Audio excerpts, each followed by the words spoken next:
देखें इसका कोई भी ना कोई क्राइटेरिया नहीं है, बड़ी एक हवालों से चीज़ें हैं। आपके दोस्तों के साथ भी हवाले मुख्तलिफ होते हैं, कुछ के साथ इंटरेस्ट मिलती है, उसके साथ शेयरिंग बड़ी ज़बरदस्त होती है, किसके साथ दिल जुड़ता है, किसी के साथ आप कह लीजिए कि आपके कुछ म्यूचुअल गोल्स होते हैं, ज़रूरतें जुड़ जाती हैं। अब मेरा ख्याल है ये एक प्रोसेस है, ये ज़िंदगी है जिसमें आखिरकार एक मैच्योरिटी के बाद ये गलती नहीं होती, उससे पहले गलतियाँ होती हैं। बेशुमार गलतियों के बाद आखिरकार आप सीख जाते हैं कि मैंने इन रिश्तों को कैसे संभालना है, कैसे चलाना है, कैसे बचाना है। और फिर दोस्त की डेफिनेशन क्या है, ये बड़ी इंपॉर्टेंट चीज़ है। आपके जहन में क्या डेफिनेशन है?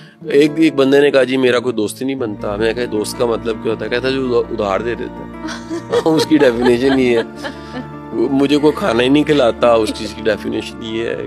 तो हर एक की देखे ना जी, मैंने उधार मोटरसाइकिल मांगी, उसने नहीं दी, दोस्त नहीं है मेरा।